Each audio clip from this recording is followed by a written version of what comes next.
Welcome back, everybody. So, a while back, I promised a video of some of the cars I have been working on, kit bashed, or completely refurbished, or working on still. So, right now we have the first one is a 1950s scratch built that I wound up putting new trucks on. It came in a parts lot, and I wound up remaking the doors on it. And this is one that still has its blue stripe that has to go in it, has some touch-ups, and then it'll be ready to hit the rails completely in its F&M paint job.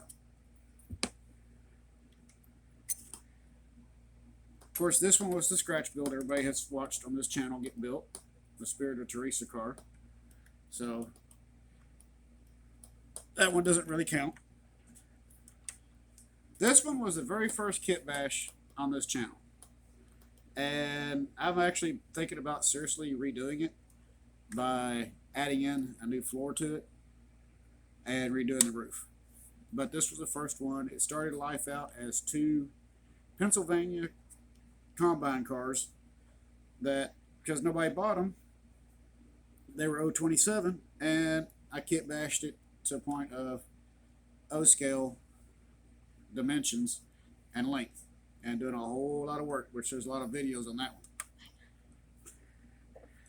Yeah, and as my son just pointed out over here, that Lego for the air conditioners. Couldn't help it. They worked. This one is a Atlas refrigerated car. It came in a parts lot with no trucks on it, and I was able to obtain this one and put it back on the rails fairly quickly and repaint.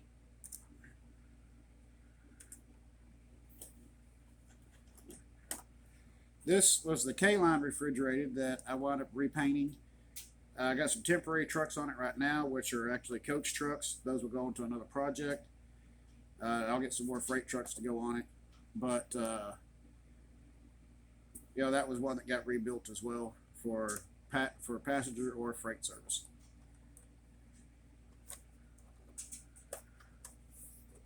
Then we have the camp kitchen car that I rebuilt. The guy who owned this originally, don't know who he was, but I just got to put freight trucks on it, and it'll be back on the rails again. Really, the only thing I fixed on it was the handrails, and that was it, and repainting. So that's what I'm still working on, because I got to modify the frame, as you can see right here, because it's actually hitting. So the next trucks going on it will be completely redone. And yes, I got catnap over here next to me.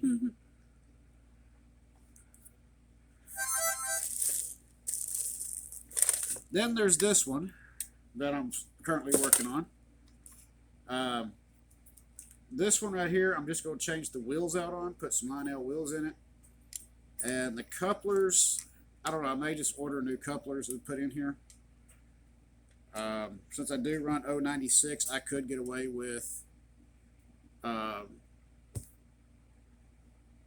running Katie's on everything. I still got to redo the walk up here and fix this area right here, and this one will be back on the rails after it's being painted. Not too sure, this one might get painted for the King Kepner Ranch train, but it's an outside braced frame, so excuse me, I gotta get to this one.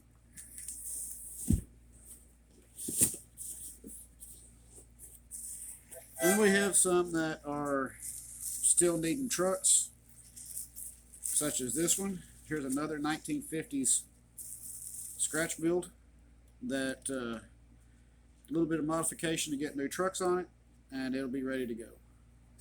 Like I said, I may keep the Katie's on some of these just because they're already there, and it actually lower the price of it.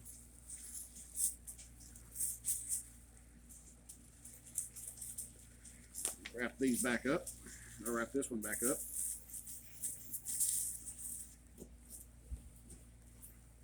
He sometimes gets bored with what I'm doing.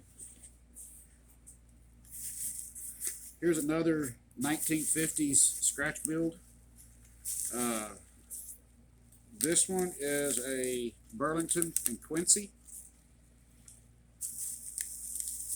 Again, this one's got Katie's on it, so I more than likely will just keep the Katie's on there and just add new trucks.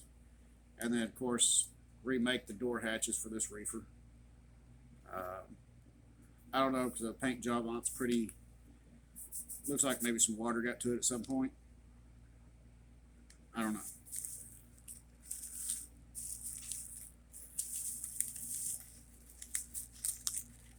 Don't know what the fate for this one's going to hold just yet.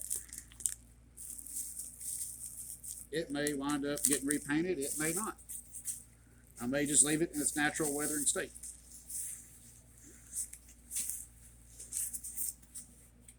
But as Art Morris always told me, natural weathering is the best weathering you can get for anything. Then we have, here is a American Refrigerated ART that just needs repaint, new hatches, and wheels on it. So that's another one I don't know if I want to repaint that one or not. I might. I don't know.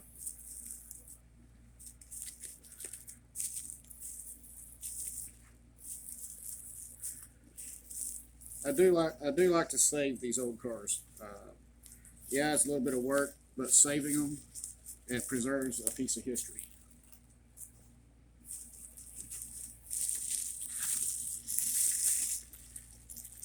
And here's another one, which the trucks on it are like really, well, it's not even have trucks on it right now, but it does have the solid state knuckle couplers. This one's pretty much still all intact other than just wheels. This was the Union Refrigerated Transit Company. Another 50s, 60s scratch build. So that's one I probably will not change other than just the wheels. And like I said again, since I run 096 curves, I can get away with running Katie couplers. I may have to wind up making a transition car, but you know, hey. Sometimes making a transition car is what you have to do.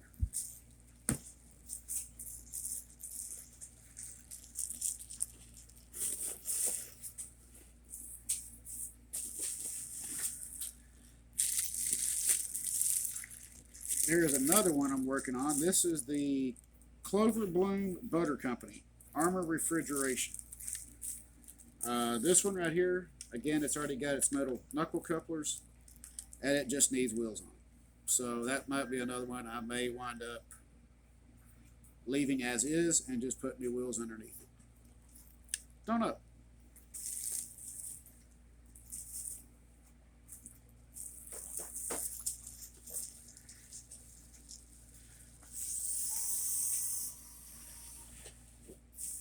My son is really bored. And here's one I picked up. Now this is an S gauge.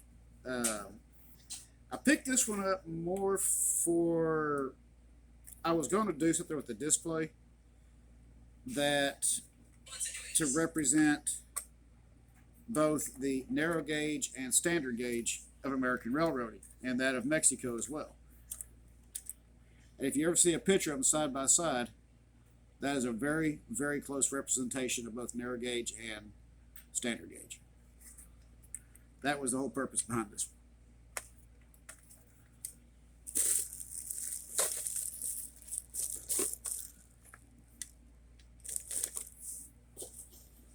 All right. So those are the ones I'm still working on.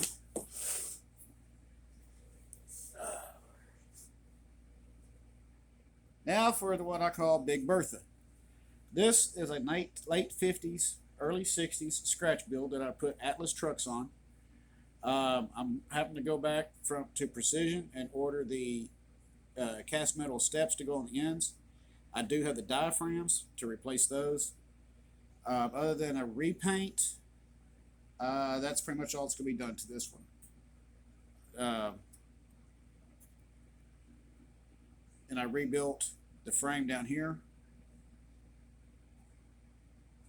I don't know what was right there. It's missing on both of us. Probably a part or something like that. But I'll figure it out. And once I do figure it out, I'll order it. Very, very heavy car. And I'm actually enjoying this one. In one way, I really don't want to repaint it because of the fact that it is original. So what I may wind up doing is just re-lettering it and maybe striping it or something like that. I haven't really decided, because to take it apart and rebuild it would mean stripping the sides completely. These windows, it's just a whole lot on that one. And this car was already pretty much intact other than the steps and stuff like that.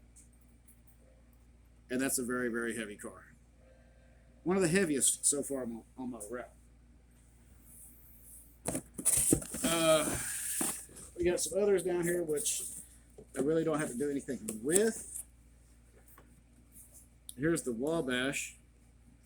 This one is complete. It came in a parts lot and really didn't.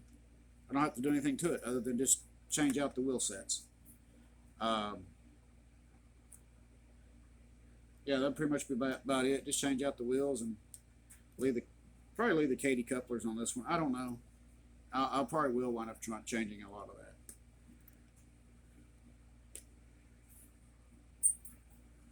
Here's another one. This is another scratch build, but somebody has already updated the wheels on it. Looks like the wheels on this one are actually, I think, MTH, but nickel plate. I do need to go in here and change this out and actually put an actual screw in there so it actually sits solid like it needs to. That's the one I'm thinking about getting repainted. Don't know yet. Then we have this one. This is a 1970s all brass construction. Just another little box car that, in fact, I think these wheels are actually, because these are roller bearing wheels, I think these may be Atlas. I don't know. Very nice runners, very heavy.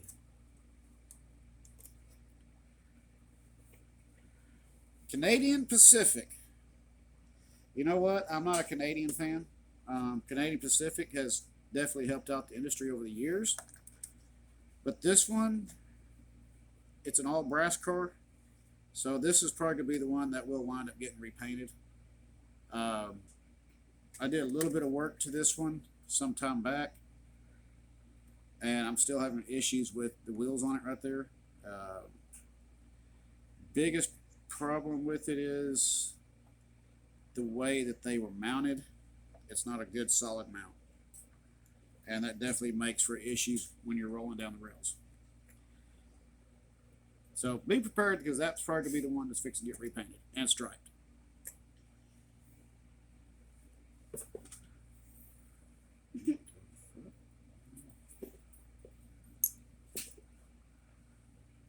Huh. Something fell apart. Yeah, something really did fall apart. Should I take one?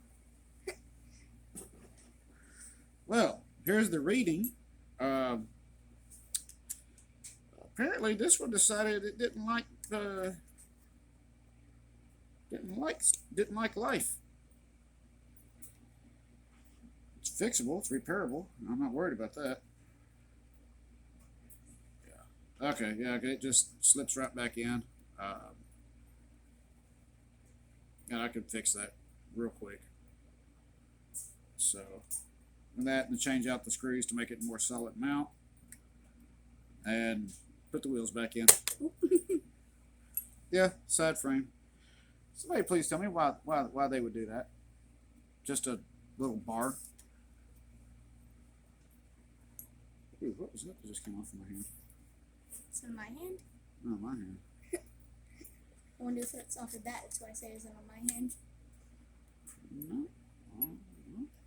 Maybe it's different. Maybe it's just dust. No, it came off of something. Not this one, though. Yeah. All right, well, that looks like we got another one to repair. But these 1950s and 60s scratch builds, they're all worth saving all the time because they last. Even if you have to change the wheels out, may have to fix a couple of little things, you know, hey, in the end result, it's going to last. So, the Santa Fe, we'll put you back up in there. Northern Pacific, put you back up in there. Wabash, I just got to want to change the trucks on that one. I want to see, that's the one I want to get back on the roads. That was my first one. Canadian Pacific. Dude, I hate to tell you, but you fixed to become a King Kepner wrench car. Sorry, Canada. Y'all are great. I appreciate the job y'all do and the things y'all do to help people out, but your Canadian Pacific car just got bought. I'll put that one up there.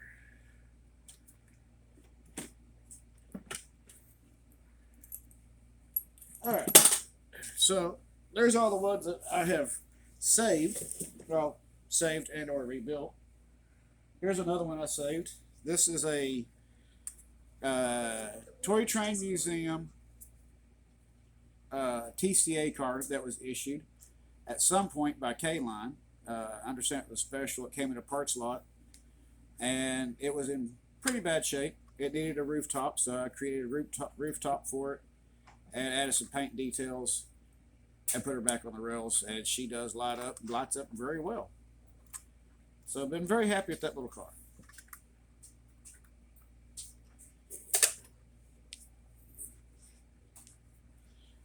This one came in a parts lot. Didn't have to do anything to it other than put the bulb back in it as she came alive. This is a Santa Fe ATSF 9163 car caboose.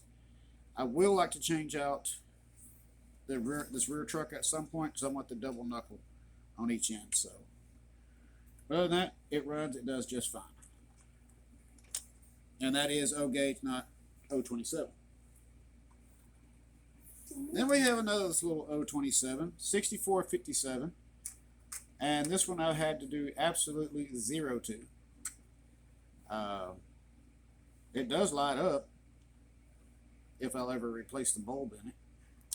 But it does light up, a little bitty caboose, and great little caboose. Then we have another one, the 9341 Atlantic Coastline caboose. Another 027 caboose made by Lionel. Says built one of 79, so I don't know if that's actually when it was actually built or much later. Double knuckles on it. This one does not light up. I could possibly make it light up if I wanted to, but why? It's already there. Then we have the kitbashed.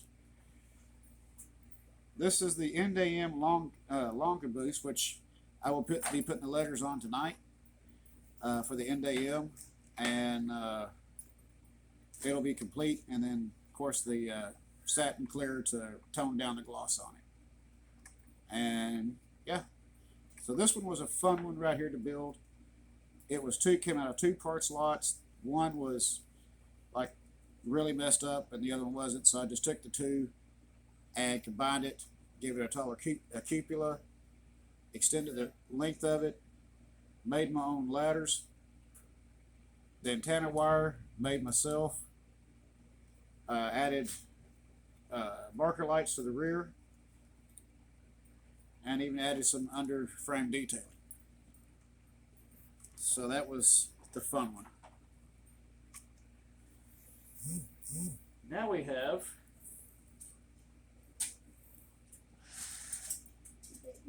That's a lot. these two little 027 cars, or MPC era gondolas. I bought these two for like, I think it was $10 for both of them. And the whole idea was that I was going to kitbash them. They were going to get lengthened and widened. And somehow or another along the way, my boys talked me in not to do it. Kind of glad I didn't do it. Even though I'm still looking at it going, it'll make a good car to kit bash and make it longer. So that was another one saved. Another 2 saved. Someone's back.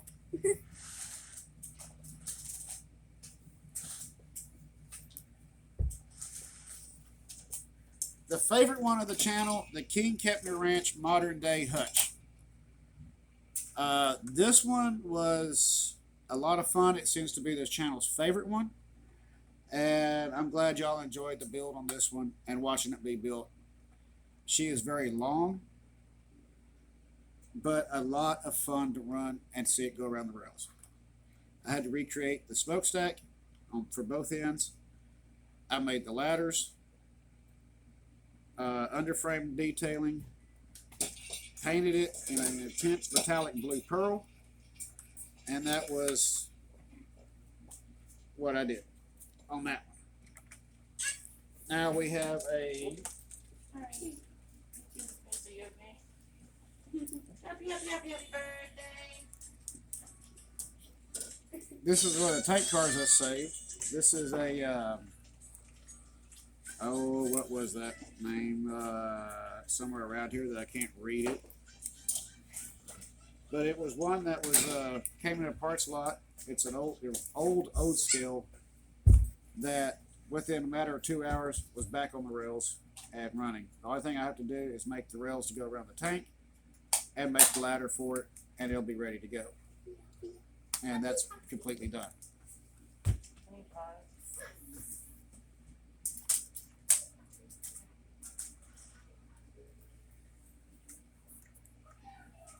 Okay, 1 second. 1 second. 1 second. 1 second. Literally. Hey. 1 second. Our family. This is another one, the explosive car that my youngest son wanted me to save. I originally was using it for parts. And he said, Dad, please, can we keep it? Please, please. So we rebuilt it. And it's one that goes on the rails quite frequently. And here's another one, the Sunoco double dome tank car that I saved that, well, again, it was one of those that's supposed to be used for parts, and I decided to go ahead and save it. So it just added to it. Remember this. No, it's the one you built. That was the one that was in the kit. And then, of course, the locomotives you've seen. And here's the bridge that came out of my father's collection, the Lionel Girder Bridge Be beauties. that my youngest son built. The 2040 242 steam locomotive, they said it didn't run. It's still running today. A little lubing, a little cleaning, it's good to go. The 2025 Lionel is very much alive and well, as we've all seen. When I purchased it, they said it did not run. The reason why it was not running, the tender's shorting out. There's a washer missing. I got to go get a new washer. It's running. I put the steam turbine tender behind it. It's running with no issues. Good cleaning, lubing it. It was ready to go. The steam turbine itself, after sitting silent for 50 years, came back to life. Thank you to Ron over at Classic Model Trains. And it's running today just as strong as it did 50 years before it got sat. So anyways, my family is telling me that they got stuff to bring in, and being that it's my birthday. And something 73 pounds. Yeah, and so I got a lot of stuff to bring in to help out, and we'll see you on the next one. In fact, there goes my stepdaughter, who just kind of walked by like, oh no, he's recording again. So as always, keep the shiny side up, rubber down. I will see you on the next video sometime next week. Take it easy.